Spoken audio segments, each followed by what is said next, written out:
J'ai longtemps cru qu'un échec, ça voulait dire fin de l'histoire. Que si je ratais quelque chose, ou que si les résultats n'étaient pas à la hauteur de ce que j'espérais, c'était la preuve que c'était pas le bon projet à démarrer, ou que j'étais pas faite pour ça. Alors j'ai appris à éviter ce moment d'échec le plus possible. J'ai appris à reculer au bon moment, à abandonner des projets en cours de route, et j'ai surtout appris à ne plus rien commencer pour éviter cet échec. Et pour justifier tout ça, je me disais des choses comme c'est pas le bon projet, c'est pas le bon moment, c'est pas les bonnes personnes. Mais le problème avec l'échec, c'est qu'il est inévitable. Et plus t'essaies de l'éviter, plus il te rattrape. Mais à un moment donné, j'ai compris que l'échec, c'est pas une fin en soi, c'est une information. Et parfois, l'échec, c'est même une opportunité. Dans cette vidéo, je te raconte comment j'ai arrêté de voir l'échec comme un ennemi et comment j'ai plutôt appris à l'utiliser comme un levier. Parce que tant que tu le combats ou que tu l'évites, tu ne crées pas et tu ne vis pas la vie dont tu rêves de faire l'expérience. Mais si tu apprends à écouter l'échec, il va devenir tout d'un coup un révélateur et il va te montrer un chemin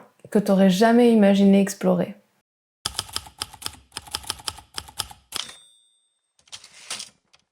Alors, comment on change son rapport à l'échec? Comment on passe de « oh là là, c'est la fin de l'histoire » à « t'inquiète, c'est juste une étape ». Moi, ça a commencé le jour où j'ai compris qu'il fallait que j'arrête de prendre mes échecs personnellement. L'échec, c'est pas moi, c'est juste un retour d'information. J'ai fait quelque chose et ça a donné un résultat. C'est tout. Par contre, ce que je décide d'en faire de cette information par la suite, ça change tout. D'ailleurs, petite parenthèse, j'ai créé un blog où je partage ces réflexions et d'autres réflexions, des écrits, mes lectures, les notes de mes lectures et bien d'autres choses par la suite. Il est encore en travaux, mais tu peux déjà aller le visiter et t'y inscrire pour suivre la suite des événements. L'adresse c'est stéphanierennery.com et je te mets le lien en description. On nous apprend très tôt que réussir, c'est prouver qu'on a de la valeur, qu'on peut créer des choses qui tiennent la route, qui sont durables, qui nous font gagner de l'argent, qui nous font changer de statut social, qui nous font bien voir, etc. À l'inverse, échouer, c'est un peu la preuve qu'on n'a pas vraiment de valeur. Enfin, c'est ce qu'on nous dit. Qu'on sait pas créer, qu'on sait pas faire de l'argent, ou qu'on n'est pas intelligent, ou qu'on sait pas faire comme les autres, etc.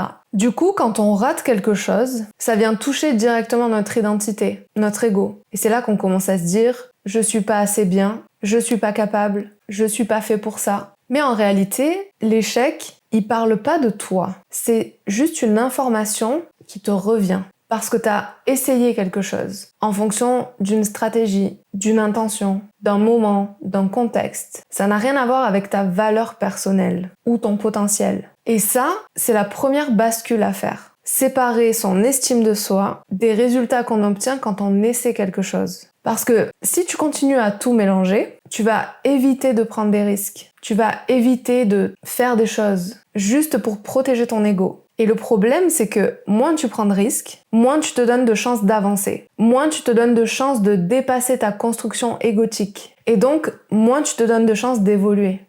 Moi, j'ai mis longtemps à comprendre ça. À faire la part des choses entre ce que je faisais, mon ego, mon vrai moi. Mais le jour où j'ai commencé à voir l'échec comme une information, au lieu d'un jugement, ça a tout changé. D'un coup, dans ma tête, chaque raté, ça devenait une information. Ça devenait un indicateur. Chaque chose qui fonctionnait pas comme j'espérais, ça devenait un indice pour préciser ma démarche ou mon projet. Ça devenait un message qui disait « là, il y a un truc à ajuster, essaie différemment ». Et c'est à ce moment-là que j'ai compris en fait que l'échec, ça peut être vraiment un réel allié. Mais seulement si j'acceptais de le regarder bien en face, de l'analyser, de le comprendre. Une fois que j'ai arrêté de prendre l'échec personnellement, j'ai commencé à me demander « ok, bon, qu'est-ce que c'est que cet échec ? Dans cette situation, dans ce contexte, ça veut dire quoi ?» Et c'est là aussi que j'ai commencé à comprendre que tous les échecs ne veulent pas dire la même chose. Certains, c'est juste des signaux pour continuer, ajuster, et d'autres, c'est vraiment des signaux pour nous dire « il faut que tu pivotes », voire « il faut que tu arrêtes complètement ». Et c'est là qu'apprendre à faire la différence entre les deux, ça devient très intéressant.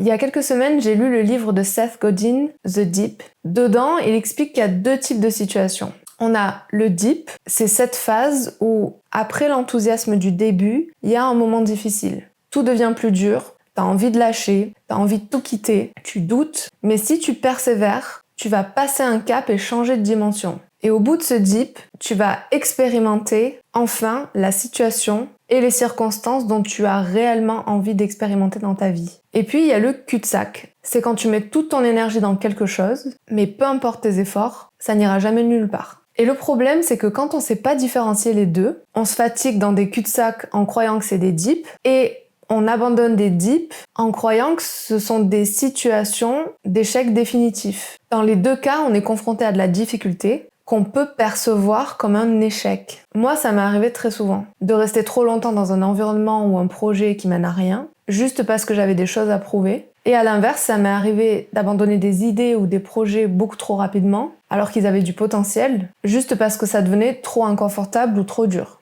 Aujourd'hui, quand je vis une situation difficile et que je la perçois comme un échec, je me pose 3 questions. 1. Est-ce que c'est difficile parce que j'apprends quelque chose de nouveau et que la difficulté me pousse hors de ma zone de confort? Ou est-ce que c'est difficile parce que la situation est bloquée?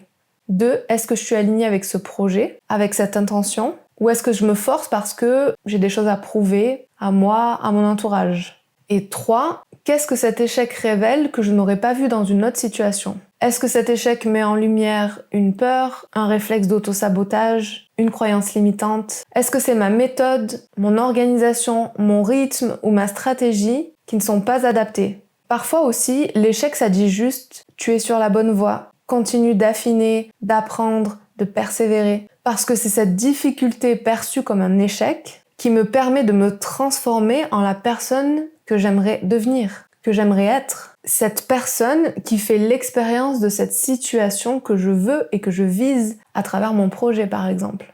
Par exemple, si j'ai envie de faire de la création de contenu sur YouTube et que j'ai envie que mon message parle à des milliers de gens, il va falloir que je crée une vidéo, puis une deuxième, puis une troisième, etc.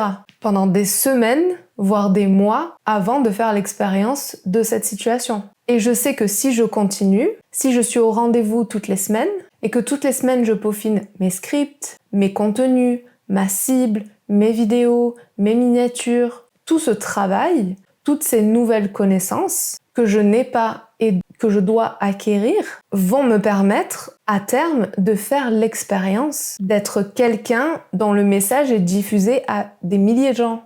Je suis actuellement dans un dip. Et parfois, l'échec dit aussi « change de direction, il y a mieux ailleurs ». Par exemple, il y a 2 ans, j'ai créé ma société de création de marque et de site internet parce que je suis web designer de formation. J'y ai mis tout mon temps, toute mon énergie, toutes mes économies pendant 2 ans non-stop. Mais plus j'avançais, plus je me rendais compte que je passais mes journées à faire des tâches qui m'ennuyaient, à faire des choses que je savais déjà faire, mais qui ne me faisaient plus vibrer à l'intérieur. Et au bout de 2 ans, j'avais toujours pas de clients. J'étais épuisée, j'étais plus motivée pour ce projet, mais je continuais juste parce que je voulais pas avoir fait ça pour rien. Et un jour, j'ai réalisé en fait que cet échec, il était pas en train de me dire « travaille plus dur, acharne-toi, continue ». Non, cet échec, il était plutôt en train de me dire « tu t'es engagé sur un chemin qui ne te correspond plus, arrête de forcer et commence à créer dans la direction où tu veux vraiment aller ». Le plus dur, ça a été de lâcher. Mais j'y suis arrivée. De toute façon, à un moment donné, je me suis dit à quoi bon continuer à faire un truc, à essayer de faire quelque chose à un endroit qui ne me correspond plus. Ça sert à rien. Et à partir du moment où j'ai accepté que ce projet n'était plus aligné avec ce que j'avais envie de faire, vraiment, n'était plus aligné avec moi, j'ai retrouvé de l'énergie. Et surtout, j'ai ouvert de l'espace pour quelque chose de vraiment plus juste et de plus aligné à ce que je voulais vraiment créer. Et plus j'apprends à écouter ces signaux, plus je gagne du temps et de l'énergie. Le truc, c'est que l'échec en lui-même, ça change pas grand-chose. Il sera toujours présent pour nous donner une information. Ce qui change tout, c'est ce qu'on fait de cette information. Et à partir du moment où j'ai arrêté de voir cette information et l'échec comme une punition, j'ai commencé à l'utiliser comme un levier.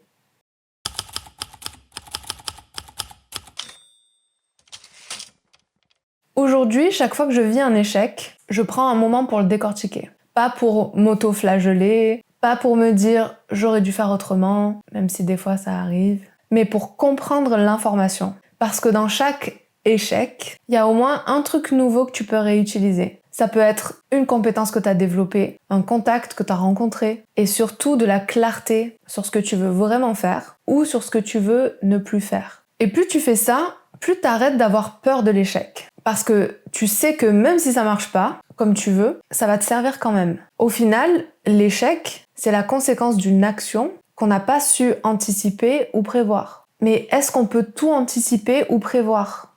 Non. Et en ce sens, l'échec, ça peut vraiment nous être utile. Il peut nous permettre justement de voir à quel point on est limité dans nos considérations, dans nos attentes. Il peut nous surprendre. Combien de fois je me suis dit « Ah ben tiens, j'avais pas vu cette chose de cette manière ».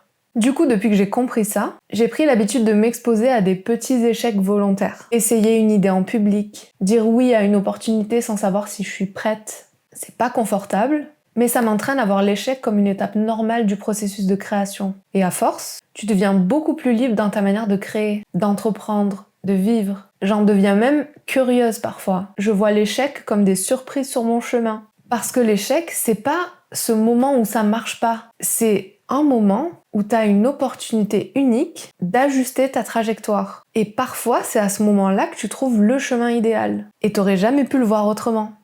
Dans l'intro, je te disais que j'ai longtemps cru que l'échec, ça voulait dire qu'un projet touchait à sa fin. Aujourd'hui, je sais que l'échec, c'est juste un chapitre. Et souvent, c'est même le chapitre qui te prépare au meilleur pour la suite. Parce que dès que tu arrêtes de le combattre ou de l'éviter, tu commences à créer à partir d'un autre espace. Un espace où chaque tentative compte, où chaque erreur te rapproche d'un alignement beaucoup plus juste. Alors la vraie question, c'est pas « est-ce que je vais échouer ?» Parce que oui, tu vas échouer. La vraie question, c'est « qu'est-ce que tu vas faire avec cet échec ?»